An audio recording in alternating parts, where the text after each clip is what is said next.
OK, groupe. Un coup qu'on sait comment trouver le domaine, comment trouver les asymptotes et comment dériver, qu'est-ce qu'on fait? On fait l'analyse complète des fonctions. Il n'y a rien de nouveau ici. Comme je vous l'ai dit à l'étape 3, vous êtes des pros maintenant. Donc, voici les étapes. Domaine, asymptote, f' avec ses valeurs critiques pour les max et pour les min. Et pour f' après, on factorise la dérivée seconde et on trouve les valeurs critiques qui sont du même genre, mais ça, c'est pour les PI, donc pour la concavité, alors que f', c'est pour la croissance-décroissance. Ensuite, qu'est-ce qu'on fait? On fait notre ami, le tableau de la mort. Et avec la dernière ligne qui est l'allure de la fonction, on est capable de faire la dernière étape qui est l'esquisse. Donc, on y va avec la première fonction, faire l'analyse complète de la fonction e à la x moins 1 sur 2 à la x plus 1. Donc, c'est une fonction avec des e. Et on vous donne, on a la dérivée première et on a la dérivée seconde. Donc, j'ai été fine ici, je vous ai tout de suite donné les dérivées. Parce que vous le savez, c'est quand même long faire une esquisse complète. Donc, première étape, trouver le domaine de la fonction. Je regarde ma fonction.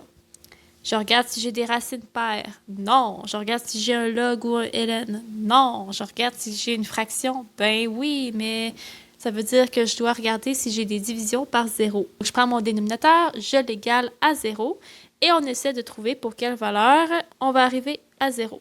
Donc, pour pouvoir trouver la valeur de x correspondante, on va essayer d'isoler le x. Donc, le plus 1, je le transfère de l'autre côté, ça devient moins 1, et ensuite, je vais le diviser par 2. Donc, j'arrive à moins 1/2. Et par après, si je veux isoler x, là, il est pris dans l'exposant. Donc, on a une forme exponentielle. On va utiliser le rappel qu'on avait vu ensemble au début de la dernière étape. Donc, je vous rappelle comment ça fonctionne la transformation. On a présentement la forme exponentielle. J'ai e à la x est égal à moins 1/2. Donc, quand j'utilise ma transformation, je vais avoir x, donc l'exposant, égale le log en base e de moins 1/2, ce qui correspond autrement à ln de moins 1/2. Sauf que ln d'un nombre négatif, ça n'existe pas. Vous pouvez l'essayer sur votre calculatrice. Donc, ce que ça signifie, c'est que je trouve aucun x qui fait en sorte que mon dénominateur vaut 0. Donc, ce que ça signifie, c'est qu'il n'y a aucun x problématique ici. J'ai aucun x qui va créer une division par 0. Donc, le domaine ici, c'est les réels. Aucune valeur à exclure du domaine. Donc, voilà pour la première étape. Donc, mon domaine, c'est le réel. Donc, dans ce cas-ci, je n'aurai pas d'asymptote verticale à vérifier parce que j'ai aucune valeur exclue du domaine et je n'aurai pas de point vide non plus. Voilà, donc j'ai aucune asymptote verticale. On va aller voir pour les asymptotes horizontales. N'oubliez pas que pour les fonctions transcendantes, je vous ai dit que les asymptotes obliques, s'il y en a une, je vais vous la donner parce que sinon, c'est trop compliqué avec les limites. On va commencer par l'extrémité droite. On regarde la limite. Quand vous faites le calcul, e à l'infini, ça fait infini, moins 1 infini, sur e à l'infini, infini, fois 2 infini plus 1. Donc, forme indéterminée, infini sur infini. Dans cette situation-là, on sort le plus fort. Au numérateur, entre e à la x et entre 1, le plus fort, c'est e à la x. Il va me rester 1 moins 1 sur e à la x. Et au dénominateur, mon plus fort, c'est également e à la x. Il va me rester 2 plus 1 sur e à la x. Ce qui fait en sorte que mes e à la x, je peux les simplifier. Voici ce qui me reste et on réessaie notre limite puisque j'ai réussi à simplifier des facteurs. On va avoir 1 moins 1 sur l'infini, ça va donner 0. 2 plus 1 sur l'infini, ça va donner 0, ce qui va donner 1/2. On peut conclure qu'il y a une asymptote horizontale en y est égale à 1/2, côté droit. N'oubliez pas de préciser quand vous faites votre démarche parce que sinon, je ne sais pas de quel côté vous parlez et en plus, les asymptotes ne sont pas nécessairement les mêmes d'un côté à l'autre. Donc, plus mon x prend des valeurs très grandes, plus ma courbe s'approche de 1/2. De cette façon-là, par exemple. Pour le côté gauche maintenant, donc quand on évalue la limite, lorsque x prend des valeurs très petites, on remplace e à la moins infini, moins 1 sur 2e à la moins infini plus 1, e à la moins infini, donc 0 moins 1 sur 2 fois 0 plus 1, ce qui donne moins 1 sur 1, ce qui donne moins 1. Donc, plus ma fonction prend des valeurs très petites, plus ma courbe s'approche de moins 1 en y. Donc, j'ai une asymptote d'équation y est égale à moins 1, asymptote horizontale du côté gauche. Finalement, on n'oublie pas de spécifier pour les asymptotes obliques. Aucune, puisque j'ai une AH à gauche et à droite, donc j'ai une AH de chaque côté. Étape 3, f' est valeur critique pour savoir monte, descend, max, min. Donc ici, la dérivée était donnée gratuitement. On la reprend et on retrouve nos deux types de valeurs critiques. Premier type, f' égale à 0. Deuxième type, f' n'existe pas. Donc, on a fait quand même à plusieurs reprises depuis le début de la session. F' égale à 0, on envoie le dénominateur. Dans le fond, il va rester juste le numérateur. On cherche à savoir quand est-ce que 3 fois e à la x donne 0. On isole l'expression qui a le x. Et ici, on applique encore la transformation. Donc, cette transformation-là, elle revient quand même assez souvent. Dites-vous qu'elle est quand même importante. X égale log en base e de 0, ce qui revient à faire sur votre calculatrice ln de 0. Et si vous le faites, ça n'existe pas. Donc, dans ce cas-ci, on n'a aucune valeur de ce type-là. Donc, f' égale à 0, je ne suis pas capable de trouver une valeur. F' n'existe pas, ça correspond à votre dénominateur et vous l'égalez à 0. Donc ici, je prends mon dénominateur. Pour enlever le carré, je fais la racine de 0. Et ça ici, bien, on l'avait déjà fait ensemble dans le domaine. Donc 2e à la x plus 1 égale à 0. Allez jeter un petit coup d'œil au domaine. Donc on l'avait fait ici et on avait trouvé qu'il n'y avait aucune valeur. Donc je trouve aucune valeur pour f' n'existe pas. Donc, à date, j'ai aucune valeur critique à mettre dans mon tableau. OK, la quatrième étape, on cherche f' et ses valeurs critiques pour savoir quand est-ce que c'est concave vers le haut, concave vers le bas et pour trouver nos points d'inflexion. Vous m'excuserez, j'avais fait une petite erreur dans ma première version. Donc, la vraie dérivée seconde, c'est celle-ci. Dans vos notes de cours, vous allez avoir la bonne. Donc, ça va être correct. Donc, on fait f' égale à 0. F' n'existe pas. Pour le premier type, bien, on prend le numérateur et on l'égale à 0. On va avoir deux situations. Donc, soit 3e à la x est égal à 0 ou soit 1 moins 2e à la x donne 0.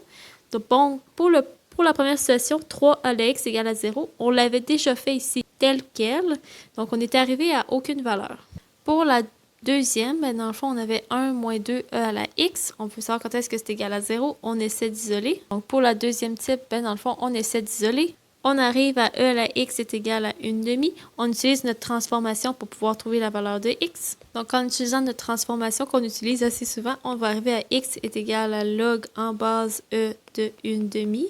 Ce qui revient sur notre calculatrice à faire x est égal à ln de 1/2. Et là, ben, si vous le faites, vous arrivez à environ moins 0,69. Donc, vous avez une première valeur critique ici. Pour f' n'existe pas. On prend notre dénominateur et on l'égale à 0. Pour enlever l'exposant 3, on va faire la racine cubique. Et là, ben, cette partie-là, on l'avait déjà fait dans le domaine, exactement comme dans f'. Donc, dans le fond, ici, on va avoir aucune valeur. Allez jeter un petit coup d'œil au domaine. On l'avait fait ensemble. Donc, grosso modo, j'ai une seule valeur critique et c'est à moins 0,69. Nous sommes maintenant rendus au tableau de la mort. Donc, la première ligne, c'est x. La deuxième ligne, c'est f', f de x et l'allure. Donc, on met notre domaine. Ici, le domaine, c'est le réel. Moins l'infini à l'infini, on n'avait aucune valeur à exclure, donc on n'a rien à mettre à ce niveau-là. On n'a pas d'asymptote verticale, donc on ne met rien à ce niveau-là non plus.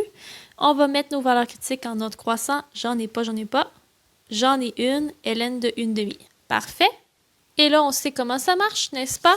Première partie, on remplit f'. Donc, je prends un x dans l'intervalle et je remplace dans la dérivée première. Vous remarquez ici que j'ai aucune valeur critique. Donc, normalement, ça va être le même signe parce que dans le fond, c'est entre des valeurs critiques que là, les signes risquent de changer.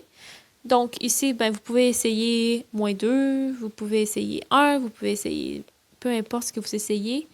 Ça va tout être positif. On fait f' maintenant à ln de 1/2. On a dit que ça donnait 0. Parce que c'est de type f'' égale à 0. Donc, en cette valeur-là, avant et après, le signe de f'' risque de changer. Vous essayez un nombre et vous arrivez à positif. Et après ln de 1/2, vous arrivez à négatif. Au niveau de la fonction, qu'est-ce que ça veut dire? Donc, pour la croissance-décroissance, on dit que c'est plus, donc ça va toujours croître. Pour la concavité, c'est plus, donc c'est concave vers le haut. Ensuite, c'est moins, donc c'est concave vers le bas. Pour la fonction, ben, on écrit c'est quoi la valeur du y. Donc, vous prenez votre valeur ln de 1/2 et vous le rentrez dans la fonction. Et là, ben, si vous l'essayez, vous allez arriver à moins 0,25. Donc, si vous avez le point environ moins 0,69, moins 0,25. Et la dernière ligne, c'est de faire l'allure. Donc, on fait la combinaison de la flèche et de la concavité. Donc, la fonction va ressembler à ça. Ici, on remarque qu'il n'y a pas de max ou de min parce que ça fait juste monter. Par contre, il va y avoir un point d'inflexion. Et finalement, au niveau des infinis, vis-à-vis des infinis, on écrit s'il y a des asymptotes horizontales ou des asymptotes obliques. On avait trouvé que l'asymptote horizontale à l'extrémité droite, c'était 1/2 et à l'extrémité gauche, c'était moins 1. Avec ça, on est prêt à faire notre graphique, notre esquisse.